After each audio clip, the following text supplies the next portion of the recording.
Hi there, and welcome back to my channel, Full Stack Explorers. As you know, in our last video, we worked on add to cart functionality in our Fresh.js project. In today's video, we will show added items count in the cart icon and in sidebar too. Let's get started now. As we are in the same project, close all files for now. Click on Islands folder. Now click on Navbar folder and open the index.tsx file now. Scroll down a bit.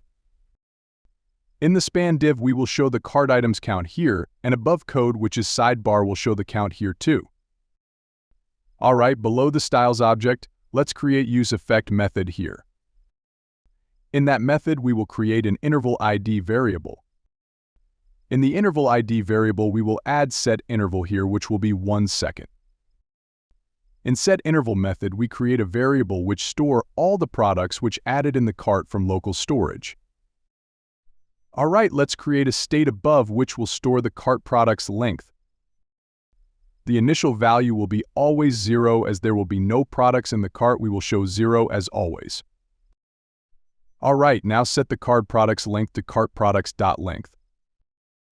In useEffect return statement, we will clear the interval by passing the interval ID in it.